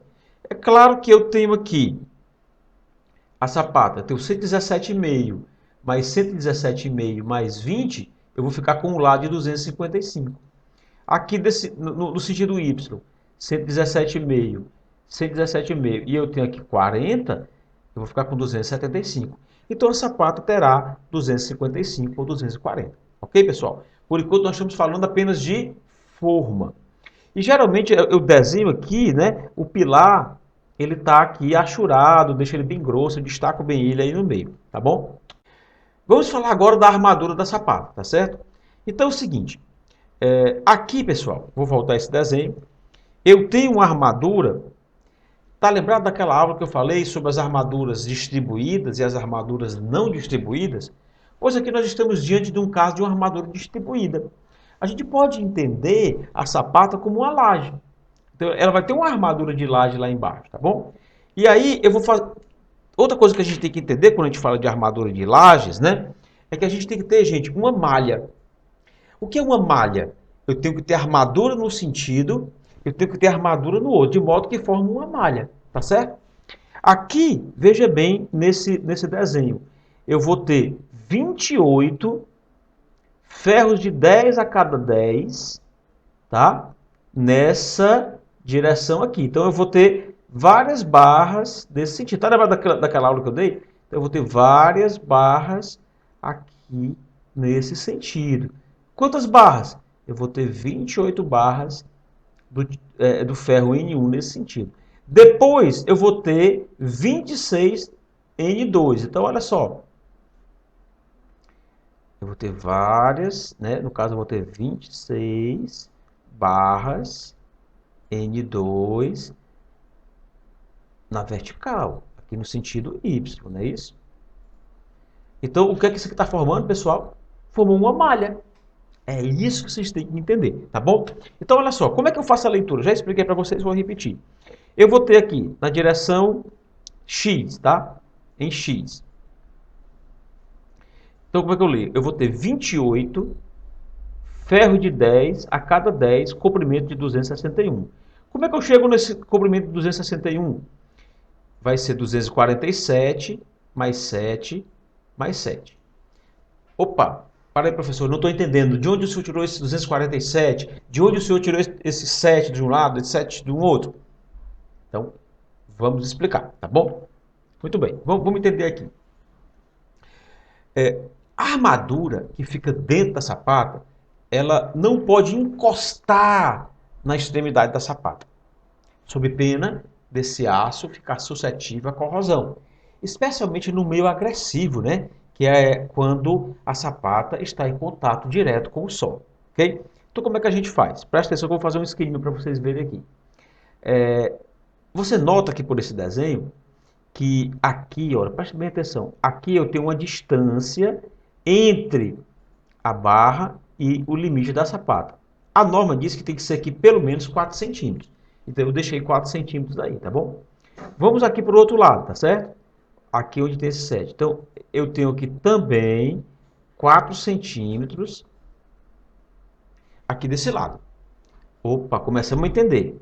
Ora, o comprimento da sapata, nesse sentido, é 255 centímetros. Se eu pegar 255 e eu tirar aqui 4 centímetros do lado direito e eu tirar aqui 4 centímetros do lado esquerdo, ou seja, se eu pegar 255 e tirar 8 centímetros, eu vou ficar com 247. É assim que eu calculo, tá bom? Vamos ver a sapata em planta, tá? Vamos ver aqui. Bom, pessoal, esse ferro vai ficar aqui assim, ó. Presta atenção como é que eu estou fazendo aqui, ó. Esse ferro vai ficar mais ou menos assim. Tá mal desenhado, porque é feito aqui com uma mesa digitalizadora, é um pouquinho complicado. Mas olha só. É, vamos voltar aqui. Então aqui, ó, eu tenho também 4 centímetros na parte de cima. E aqui eu tenho 4 centímetros na parte de baixo. Os mesmos 4 centímetros. Então, eu tenho que pegar esse tamanho que está aqui e tirar 4 em cima e 4 embaixo. E tirar os mesmos 8. O raciocínio é o mesmo, tá bom? Então, olha só. Aqui você tem 15 centímetros, não é verdade? 15. Tira 4 em cima, tira 4 embaixo. Também tira 8 centímetros. 15 menos 8, 7. Então, é por isso que aqui a gente tem essa virada de 7. É por isso que a gente tem aqui essa virada de 7. Pronto, agora você entendeu. Eu tenho 15, tiro 8, fica 7. Dobra a esquerda de 7, dobra a direita de 7. Eu tenho 255, tirei 4 de um lado, 4 do outro, fiquei com 247. Então, 247 mais 7 mais 7, ficou 261. Ok, pessoal? Eu acredito que ficou bem claro, né? Bom, vamos entender no outro sentido. A mesma coisa. Eu vou explicar aqui para você entender. Aqui no outro sentido eu tenho 275. Então, olha só. Eu venho aqui, tiro 4 centímetros para cá. Vamos aqui para baixo. Cortei aqui, tira 4 centímetros para cá. Tiro 8. Mesma coisa que a gente fez com a outra direção. 275, tira 8, fico com 267. Depois, somo com 7, somo com mais 7 aqui de baixo, fico com 281. Ok? Muito bem. Entendemos a forma, entendemos a questão dos comprimentos das armaduras. Agora, como é que eu faço, professor, para calcular as quantidades dessas armaduras? Muito fácil. Por exemplo, observa que esse ferro aqui, o N1, ele é distribuído ao longo desse comprimento daqui para cá, certo? Ao longo desse comprimento. Então você vai colocando uma barra do lado da outra, e vai colocando várias barras aqui. Ou seja, você vai distribuir ao longo de 275 centímetros. Então, se nós pegarmos 275 e dividirmos pelo espaçamento, que é 10, nós temos 27 barras e meia. Como você não pode colocar 27 barras e meia, então aqui a gente coloca 28 barras, ok? Então, 275 dividido por 10, eu fico com 28 barras. No outro sentido, a mesma coisa. Então, aqui a gente tem 255, por quê? Porque eu vou distribuir o N2 aqui nesse outro sentido, ó. Vou colocar uma barra aqui, depois eu vou colocar uma barra aqui, vou fazer uma malha. Lembra do que eu falei da malha? Então eu vou colocando várias barras. Então, olha só, eu vou pegar aqui 255, vou dividir pelo espaçamento que é 10, vou encontrar 25,5. Como eu não posso colocar 25 barras e meia, vou colocar 26. Tá certo, pessoal? Então, bem fácil, bem intuitivo você calcular esses comprimentos e essas quantidades aí da sapato, ok? Bom, aqui eu coloquei um esqueminha só para vocês olharem. Na verdade, a gente desenha essas dobras aqui, aparentemente elas pode parecer que elas estão deitadas, mas não ficam. Olha, elas ficam exatamente como eu coloquei aqui nesse desenho lateral, tá? Elas ficam voltadas para cima. Só que eu vou elucidar mais ainda para vocês. Eu vou colocar uma fotografia de uma obra, tá? Que vai mostrar exatamente isso e vocês vão perceber. Olha só aqui. Primeiro você está vendo aqui a malha, né? Você está vendo aqui a malha. Barras num sentido, barras no outro, fazendo essa malha. E aqui no cantinho, ó, gente, você tem a dobra, ok? a dobra virada para cima. Ela não fica deitada, ela fica virada para cima, como a gente está mostrando aqui nesse desenho. Bom, outra coisa importante que a gente precisa mostrar já é a parte, pessoal, dos quantitativos. Especialmente vocês aí que trabalham em construtora, trabalham com a parte do planejamento, né? Então, vocês precisam dos quantitativos para poder comprar esse concreto, para poder comprar essa armadura, para poder comprar a forma, certo? Então, vamos aqui. Todo detalhe de sapata, aqui você está vendo assim o seguinte, detalhe 39, né? Então, eu coloco inúmeras sapatas dentro de uma prancha e aí eu estou olhando uma em especial. Na certa, nessa prancha eu tenho mais de 30, 39, 40 detalhes de sapatas diferentes, tá? E aí, o detalhe 39 aqui, ele refere-se ao pilar 914. E aí eu coloquei o que aqui embaixo? O volume de 2,76. Ok? Então, abaixo da indicação de cada sapato, pode ser sapata 1, sapata 2, ou detalhe 39, detalhe 50, abaixo dele eu preciso dizer, né? Aí eu tenho que ter uma correspondência desse desenho lá com a locação. Então, eu olho aqui e digo, olha, bom, refere-se ao pilar 914. Qual o volume? 2,78 metros cúbicos. Tá bom? Armadura. Bom, a armadura eu falei naquela aula. Eu preciso fazer uma tabela de ferros de todo, ou tabela de armadura com todas as barras de aço de todos os elementos e faço aquele quantitativo. Mas na verdade, o que eu preciso aqui, gente? Eu preciso multiplicar, né? Se eu quiser saber aqui qual é o peso que essa armadura vai ter, eu vou multiplicar aqui 28 vezes 2,61 em metros. Eu tenho que multiplicar aqui 26 por 2,81 e eu somo. Com isso, eu tenho o comprimento total necessário para executar essa sapata. Depois, eu tenho que ver qual é o diâmetro do N1. É um ferro de 10 milímetros. Qual é o diâmetro do N2? É um ferro de 10 milímetros. Ora, o ferro de 10, né, ele pesa aproximadamente 0,63 quilos por metro. 0,663 quilos por metro. Então, eu pego esse comprimento, multiplico por ele, e aí eu acho o peso que necessário de armadura para executar essa sapata. E por último, a gente precisa também falar da forma, né? Gente, esse desenho aqui, desculpa, essa fotografia aqui está mostrando o seguinte: o que é a forma? É a parte de madeira que se coloca, ou madeira ou plástico, para poder conter o concreto, né? De modo a dar a forma desejada para o elemento estrutural. Se você observar aqui na fotografia, a forma é apenas essa madeirazinha que está aqui na lateral, aqui, ó, essa na lateral, na lateral. Não há forma, por exemplo, na hora de fazer essa parte inclinada da sapata, que aqui no Nordeste a gente chama de cuscuz da sapata. Então não existe essa forma para fazer esse formato aí piramidal assim da sapata. Ou seja, a forma fica só ali na parte de baixo. No caso do nosso esqueminha aqui, né, fica bem claro que a forma é só essa areazinha que está aqui, onde eu estou marcando. Olha. Então aqui eu tenho forma. Aqui nessa parte eu não tenho forma. Então vai fazer o quantitativo de forma de uma sapata, é somente ali onde está aqueles 15 centímetros aqui que eu estou marcando. Deu para entender, pessoal? Muito bem. Então com isso a gente fecha aqui a parte de fundação direta. No próximo vídeo a gente vai falar sobre as fundações indiretas ou profundas. Bem-vindo de volta. O nosso assunto agora é fundação profunda. Quando é que torna-se necessário o uso da fundação profunda?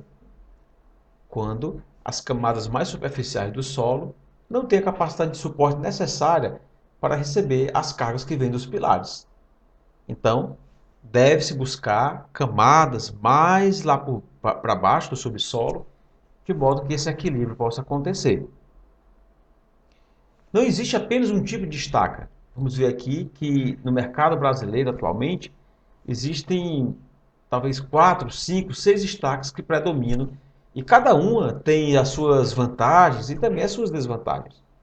Mas antes de entrarmos nesse assunto propriamente dito, do tipo de estaca, que estaca, qual o suporte que cada tipo de estaca desse tem, vamos entender como é que se dá o equilíbrio da fundação profunda. Bem, aqui no desenho a gente observa o seguinte, de maneira bem simples, uma carga está chegando aqui no pilar, essa carga vai entrar aqui nesse bloco, ou seja, o bloco vai absorver essa carga e ela vai ser transmitida através de chamadas bielas de compressão aqui, essa carga vai chegar então na estaca, ok? Então o bloco, chamado bloco de coroamento de estaca, ele desempenha um papel fundamental no funcionamento desse tipo de fundação. Ele é um elemento de transição entre o pilar e as estacas, ok? Então ele deve ser dimensionado com extremo cuidado para que não ocorra nenhum problema, obviamente. Como é que é o funcionamento da estaca? Bom, há dois tipos de resistência que acontecem, né, de maneira geral, numa estaca. A primeira delas, que eu coloquei aqui, né, nesse desenho como RL, é uma resistência lateral. Ela tem a ver, pessoal, com o modo como a estaca foi executado, se foi com alguma pressão no concreto, se não foi, vai depender do tipo de solo, mas, de certa maneira, ela tem a ver com essa área de contato que o solo tem com a estaca. Então, é como se o solo está envolvendo aqui a estaca e na hora que você empurra aqui a estaca, essa resistência lateral vai do solo vai absorver parte da força que vai para a estaca, ok? Por exemplo, nesse desenho que eu coloquei, eu esqueci de mencionar, mas gostaria de mencionar, vamos supor que esse desenho refira-se a um bloco de duas estacas. Então aqui eu tenho apenas duas estacas. Se essa carga aqui é a carga do pilar, a tendência é que, né, se não houver um vento, uma outra força atuando, se for apenas essa, que a metade vá para cada estaca. Então, por exemplo, se você tem um bloco de duas estacas, metade da carga vai para uma estaca, metade da carga vai para outra estaca. Ah, eu tenho um bloco de 4 estacas. Então, um quarto da carga vai para uma estaca, um quarto para outra, um quarto para outra, um quarto para outra. Ah, eu tenho um bloco de 9 estacas. Então, um nono vai para cada estaca. É mais ou menos assim que a coisa funciona. Então, essa parcela da carga do pilar, né, esse percentual, essa fração da carga do pilar, chega na estaca. Então, o primeiro mecanismo de equilíbrio é, como eu falei para vocês, esse atrito lateral. Então, eu tenho aqui a força do pilar e há uma resistência no contato com o solo que vai ajudar, então, a transmitir isso para o terreno, ok? E o próximo mecanismo ele está aqui como a resistência de ponta. Olha só, essa que está aqui embaixo é a resistência de ponta. Então a gente tem o seguinte, a força entra aqui no topo da estaca e ela reage lá embaixo, né, nesse contato aqui, na ponta da estaca com o solo. Okay?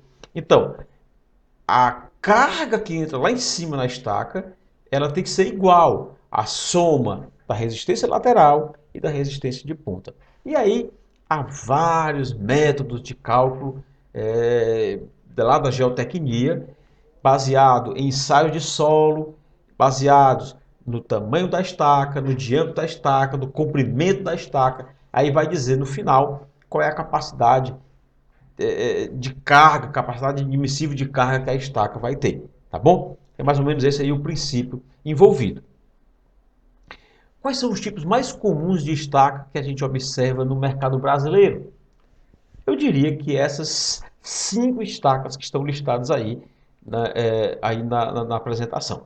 Bom, a primeira delas é a estaca hélice, ou hélice contínua monitorada, ou ainda HCM.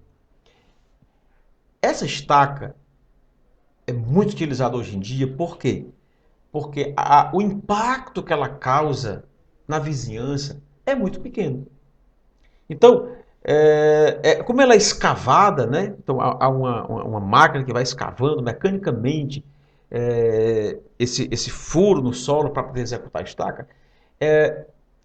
Isso não causa vibrações ou grandes ruídos na vizinhança e isso então incomoda pouco, né?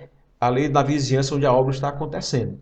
Então essa é uma grande vantagem. Talvez hoje esse tipo de estaca seja a estaca mais utilizada no Brasil, a estaca a hélice contínua monitorada, ok? Qual é uma outra vantagem dessa estaca? É a sua capacidade de carga. Então, uma estaca hélice de diâmetro mais ou menos de 60 centímetros consegue receber cargas da ordem de 150 toneladas, que é realmente um valor absurdo.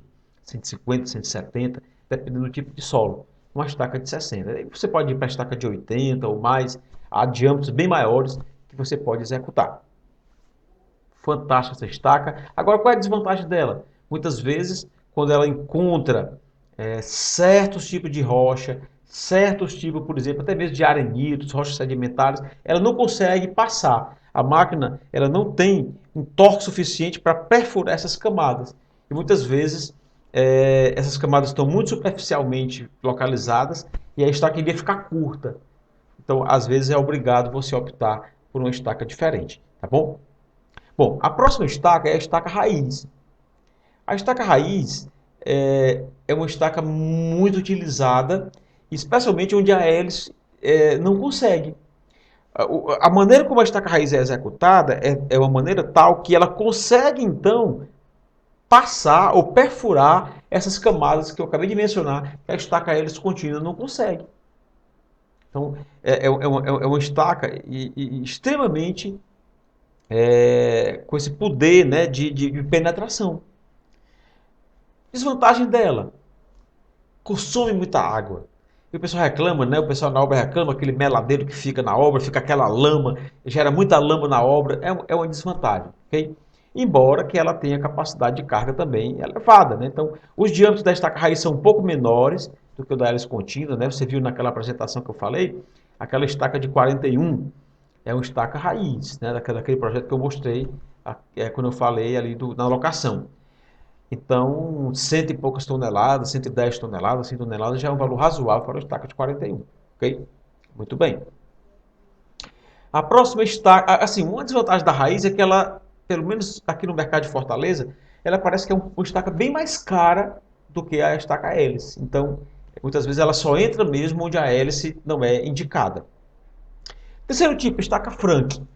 Olha, a estaca Frank, em termos de diâmetro, é mais ou menos parecida com a estaca hélice. Diâmetro de 50, diâmetro de 60 centímetros, ok? E uma vantagem dela é que ela é barata.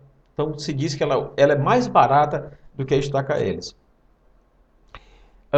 Vamos agora para as desvantagens dela. Então, ela é uma estaca meio que mista, né, de moldada em loco, mas é um processo de moldagem em loco, mas também tem muita vibração através de batidas no solo, vai sendo cravada uma bucha ali, né, dentro daquela camisa da estaca, que vai abrindo aquele espaço, causa muita vibração, causa muito barulho. Então, ela pode ser comparada até a uma estaca pré-moldada, tal barulho que faz, ou até mesmo uma estaca metálica, porque ela vai, tipo, sendo cravada, o espaço vai sendo aberto ali no terreno através de pancadas, de batidas, né? E, embora seja moldada em loco, ela tem essa característica negativa de uma estaca cravada. Então, vibração, batida, problema com o vizinho. Então, hoje em dia, essas estacas, devido ao seu preço, estão sendo muito utilizadas em torres eólicas.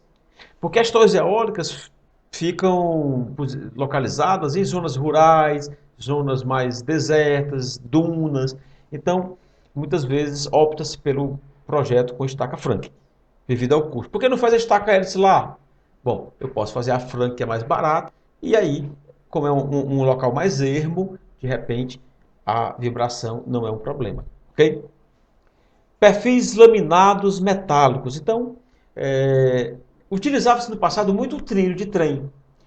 A pessoa comprava, né? Havia algumas empresas que compravam os leilões lá da Refes, das companhias ferroviárias.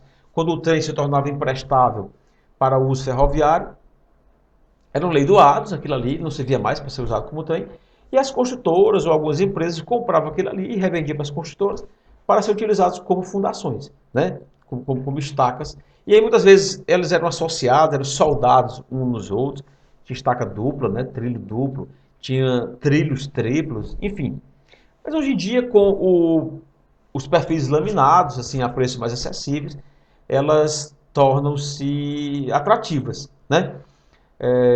Há hoje também métodos que permitem você fazer uma mudança no perfil do trilho, desculpa, no perfil laminado. Então você pode começar com perfis maiores e você vai diminuindo esses perfis com a profundidade, ok? E também ele consegue penetrar camadas bastante grandes. Ele tem a vantagem de você poder soldar, né? Então, o comprimento da estaca não é um problema. Você vai soldando uma peça na outra, você vai penetrando, às vezes, grandes profundidades, tá certo? E aí, por último, nós temos a pré-moldagem de concreto, que é uma clássica, né? É, o preço também é extremamente vantajoso. Talvez seja uma das mais baratas, ou a mais barata de todas, a pré-moldada. Mas aí tem aquele inconveniente da vibração e também do barulho. Então, eles precisam do batistaca, que fica batendo, batendo, incomoda a vizinhança, trinca casas, trincam apartamentos, prédios de apartamentos. Imagina-se no local histórico, às vezes uma construção histórica, que não pode de maneira alguma sofrer abalos, rachaduras, né? Locais de casas antigas, ou mesmo bairros modernos, as pessoas não aceitam mais, né? Serem incomodadas por esse tipo de construção. Então, aí são as principais, ok? E aí cabe um estudo geotécnico, um estudo de viabilidade econômica para a gente saber qual é a estaca que vai ser escolhida. Então é um trabalho conjunto do arquiteto, aliás, desculpa, o arquiteto não, do consultor, com o engenheiro estrutural, com o engenheiro geotécnico, para chegar assim a um consenso do que será então utilizado. Ok? Eu vou mostrar para vocês como é o detalhe estrutural, a armadura, o diâmetro, como é que é representado em projeto. Aí, por exemplo, vamos pegar como exemplo a estaca hélice contínua. Então vamos lá. Então você observa aí a estaca hélice contínua, tem um corte mostrando a armadura, né, dessa estaca. No projeto a gente tem aqui que determinar a cota de arrasamento da estaca, isso precisa ficar bem determinado, ok? Aqui já é no bloco, né? A gente precisa executar um concreto magro aqui, mais ou menos 10 centímetros aqui abaixo da cota de arrasamento, que é para poder o bloco nascer em cima dessa camada de concreto magro, ok? No caso da estaca hélice contínua, não há a necessidade dessa armadura ir até o final, diferente da estaca raiz, por exemplo, que a armadura da raiz ela vai até o final da estaca. A estaca hélice não. Geralmente são 6 metros, como esse detalhe está mostrando aí. Então, os primeiros 6 metros da estaca hélice contém armadura. Não necessariamente precisa ser 6 metros, isso precisa ser calculado. Mas, via de regra, os 6 metros são suficientes. E aí, você tem aqui, né, para cada metro, aqui 1 metro, 2 metros, 3 metros, 4 metros, 5, 6 metros. E aí você tem que fazer o detalhe, tá aqui o detalhezinho, das armaduras longitudinais. Então existe todo um cálculo estrutural. A partir da capacidade de carga da estaca, você vai fazer um cálculo estrutural dessa estaca, dessa peça de concreto. Aí você coloca, é como se fosse um pilar, é muito parecido, né? Só que a gente tem que lembrar que ela aqui tem um afunilamento nessa parte final para poder ajudar na hora que ela mergulha, porque a gente vai já mostrar um outro vídeo para vocês. Primeiro você faz o furo, depois você joga um concreto bem fluido e a última etapa na estaca hélice é a colocação da armadura. Então a armadura meio que mergulhada dentro desse concreto aí. E aí esse afunilamento da armadura, que a gente está vendo aqui no finalzinho, ele ajuda na penetração dela dentro desse concreto fluido. Tá bom? Vamos aumentar aqui, né, um pouquinho, uma visão mais de perto, ok? O estribo, ele é esse estribo cintado, você observa aqui, ó, ele vai fazendo essa espiral, chamado estribo cintado, ok? É necessário também ter cuidado com a questão dos espaçadores, então, a cada metro você precisa colocar aqui um espaçador, tá bom?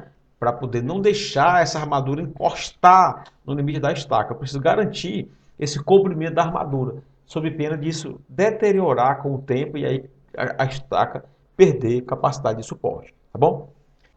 Então, pessoal, vamos iniciar agora o assunto bloco de coroamento de estacas. Como eu falei anteriormente, nós temos que usar esse elemento de transição entre o pilar e as estacas, para que a carga que vem do pilar possa ser transmitida para as estacas. É um elemento que recebe essa carga e transmite. Então, ele é chamado de bloco de coroamento de estacas, ok? Bom, como você viu, dependendo do tipo de estaca, nós temos uma carga admissível para ela. Claro que aquela grande carga que vem do pilar não vai ser absorvida apenas por uma estaca. Até acontece em casos particulares, mas geralmente você tem um conjunto de estacas. Pode ser um conjunto de 2 estacas, 3 estacas, 4 estacas. Isso pode se estender até cerca de 16, 20 estacas. Okay? Embora que o mais comum seja algo entre 4 e 9 estacas. Ok? Bom, então essas estacas precisam ficar distribuídas ao redor do pilar, de modo que possa se fazer essa transmissão de carga pilar-estaca, ok? Bom, então eu vou mostrar para vocês aqui como é que é feita na prática essa distribuição. Claro, essa não é uma maneira rígida, não existe apenas essa, mas eu diria que é a maneira mais comum. Então, por exemplo, aqui, vamos olhar, nós temos aqui um bloco de 2 estacas, ok? Primeiro, a gente precisa determinar a distância D, que é o quanto uma estaca vai ficar da outra. Qual é a mínima distância que é possível colocar uma estaca da outra, sem que essa estaca passe a interferir na outra e comece também a limitar a própria capacidade da outra estaca, ok? Então, isso é da ordem de 2 vezes e meia o diâmetro a 3 vezes o diâmetro, ok? Geralmente, quando a gente tem estacas circulares, esse número é 2 vezes e meia o valor do diâmetro. Então, por exemplo, se eu tenho uma estaca de 60, 60 vezes 2,5, 150. Ou seja, do eixo de uma estaca para o eixo da outra, nós temos 1,5 m. Ok? Deu para entender? Então, nós temos aqui o exemplo que eu acabei de riscar, de 2 estacas. Veja que é bem simples, tá bom? O de 3 estacas, a gente já observa que forma um triângulo equilátero, né? Então tem esse ângulo aí de 60 graus, um para o outro, de modo que eu sei que no triângulo equilátero as estacas distam de D uma da outra, ok? O de 4 estacas é bem intuitivo, seria esse quadrado aqui. Está aí a distância D na horizontal, está aí a distância D na vertical, ok? O de 5 estacas, então a gente observa, a gente começa a trabalhar, a brincar com triângulos e também com quadrados. Então olha só aqui o de 5 estacas. Nós temos aqui que ele forma um triângulo equilátero para cima e com essa do meio ele forma aqui um triângulo equilátero para baixo. É claro que a distância dessa estaca para essa outra bem aqui está bem maior, mas a mínima distância de uma estaca para a outra aqui é essa, ok? Que forma exatamente esse triângulo equilátero, ok? Vamos ver mais. 6, 7, 8, 9 estacas. Como é que fica? Então tá aqui. O de 6 estacas é muito parecido com o de 4 estacas. É como se eu tivesse aqui dois quadrados, né? Fica bem bacana assim, ok? O de 7 estacas, nós temos uma estaca central. E aí a gente pode dizer que temos vários triângulos equiláteros aqui rodeando essa estaca central, ok? Está aqui o de 7 estacas. O de 8 também é baseado no triângulo, só que nós não temos uma estaca central. Veja que aqui, ó, onde a gente tem aqui o CG, não tem nenhuma estaca, né? Mas os triângulos equiláteros vão sendo criados aqui. Está aqui o primeiro, está aqui o segundo, aqui a gente forma o terceiro, o quarto, e assim sucessivamente. Então veja que está baseado sempre na criação dos triângulos equiláteros. E o de 9 estacas, a gente pode dizer que são 4 de 4 estacas, né? Então vamos ver aqui o primeiro quadrado, o segundo quadrado, o terceiro e esse quarto quadrado, formando então esse bloco aqui bem grande, tá bom? Muito bem. Então, primeira coisa, dificilmente apenas um estaca vai receber a carga do pilar. Até porque esse pilar ele não vem apenas com carga normal. Ele vem consigo momentos fletores na direção X, momentos fletores na direção Y. Há também forças horizontais em X, forças horizontais em Y. E pode acontecer, e é muito raro, né, isso acontecer, mas em obras bastante complexas pode até aparecer uma espécie de torção, um momento em torno do eixo Z. É muito raro, mas de repente pode acontecer isso também, ok? Então, a gente precisa, a primeira coisa é entender. Então, lá na hora que a gente vai fazer a alocação de pilar, né, como a gente comentou no capítulo anterior, então, a partir desse ponto aqui, que o pilar vai ser colocado, então nós temos que alocar, por exemplo, aqui estas 6 estacas. Tá certo? Muito bem. Bom, como é que fica então essa ligação da estaca com o bloco? Como é que fica essa ligação do próprio pilar com o bloco? Eu vou mostrar agora para vocês um desenho esquemático em que isso vai ficar assim, bem claro para o entendimento de vocês. E geralmente os projetos trazem detalhes parecidos com esse, né? Dependendo do escritório onde o projeto é feito, há esse tipo de detalhe na prancha, ok? Então, por exemplo, vamos analisar primeiramente como é que é a ligação pilar-bloco. Então, essa ligação vai se dar aqui no topo, pessoal, olha só aqui, vai se dar aqui no topo, através dessa armadura que vai mergulhar 40 fios. O que é que eu quero dizer com 40 fios? Vai mergulhar 40 diâmetros. Então vamos imaginar aqui, só para você ter uma ideia, que você tem um ferro do pilar, um ferro de 25 milímetros, tá certo? Um ferro de 25 milímetros, em centímetros, tem um diâmetro de 2,5.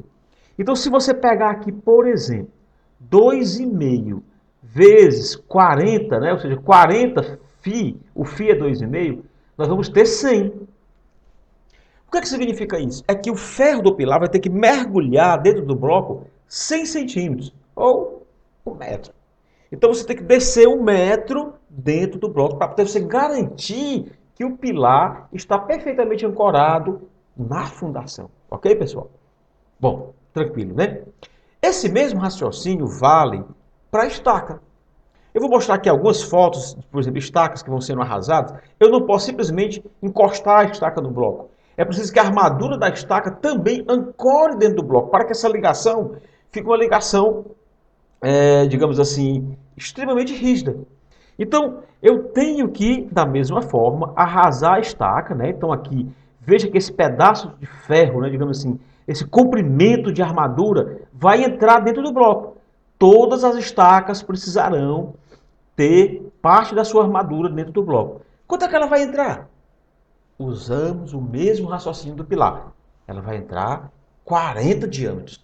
Então, vamos imaginar que aqui na estaca, geralmente a gente tem um ferro um pouquinho mais fino, vamos imaginar que a gente tem um ferro de 12,5 aqui na estaca, é aquele ferro de meia polegada, né, 12,5. Então, 40 vezes 2,5, a gente vai entrar aqui 50 centímetros.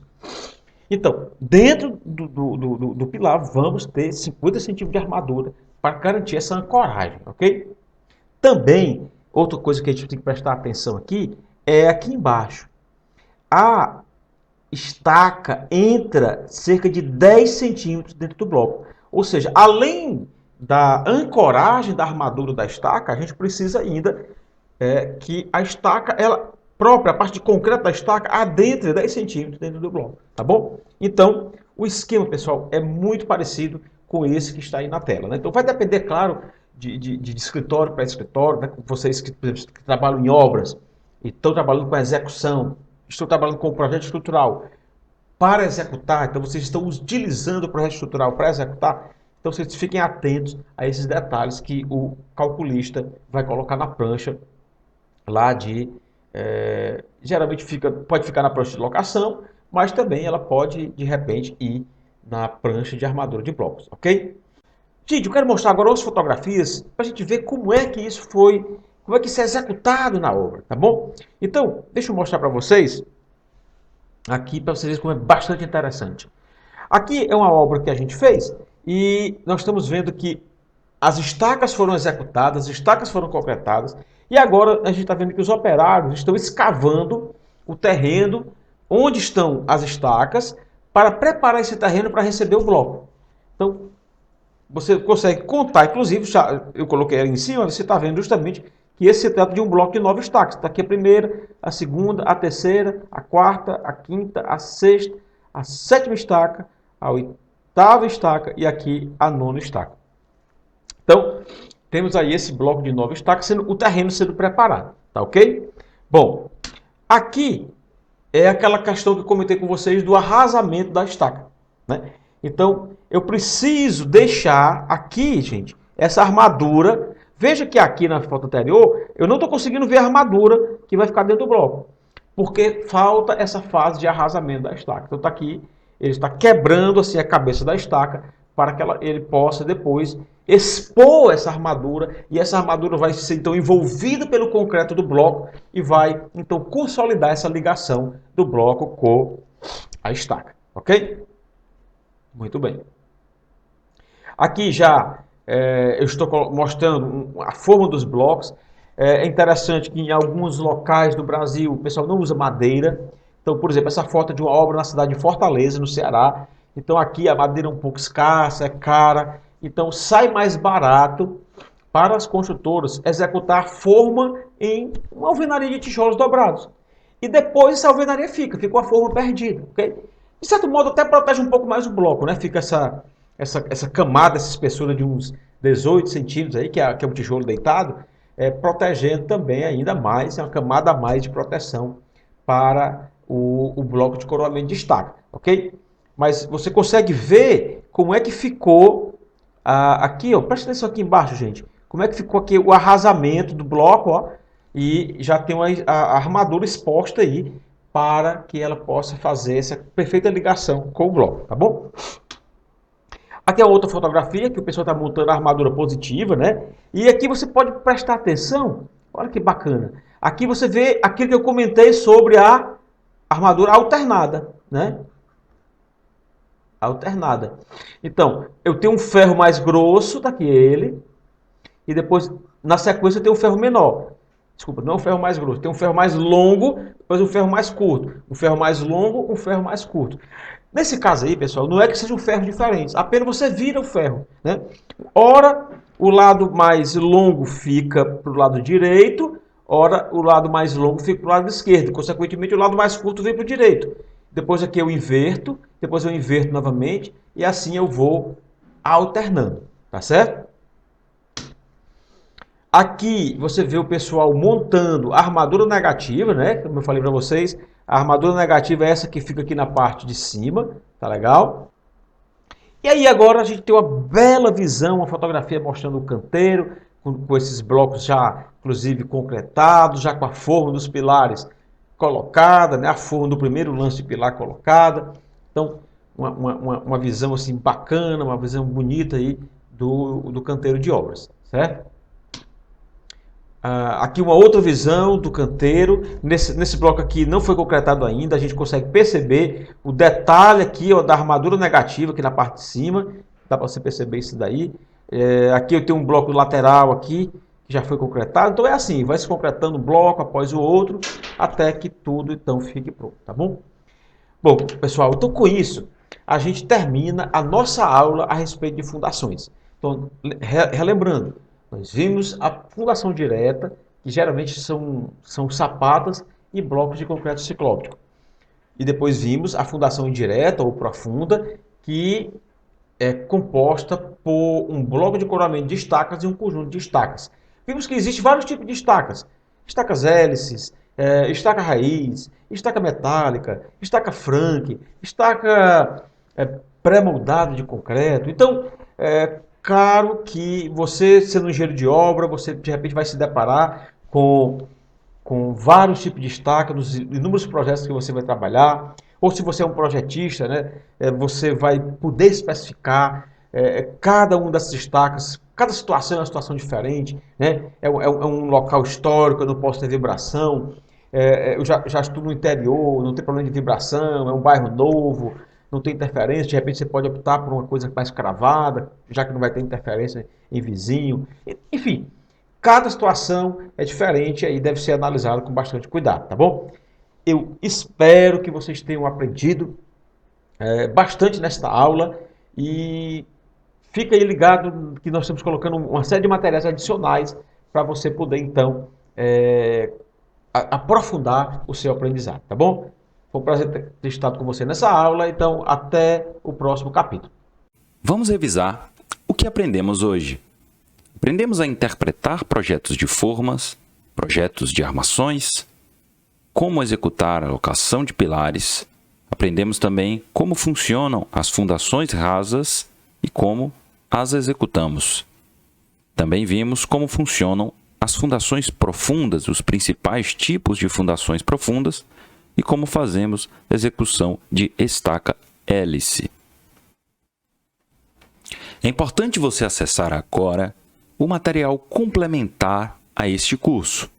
Para fazer isso, basta acessar a parte inferior dessa página e clicar em um dos botões indicados na tela. Assim, você vai rapidamente criar sua conta para acessar exercícios e aulas adicionais. Hoje, colocamos, por exemplo, 3 exercícios relacionados aos temas apresentados na aula. Ainda, é através do seu login que você vai fazer a emissão do certificado de conclusão deste curso. Amanhã, vamos continuar a nossa jornada de aprendizagem na engenharia de estruturas, agora indo especificamente para a superestrutura. Amanhã nós vamos aprender o seguinte: como executar armações em pilares, vamos falar sobre armações de formas de vigas e como executar armações e formas em diversos tipos de laje. Temos nosso encontro marcado amanhã, no mesmo horário e nessa mesma página. Até lá!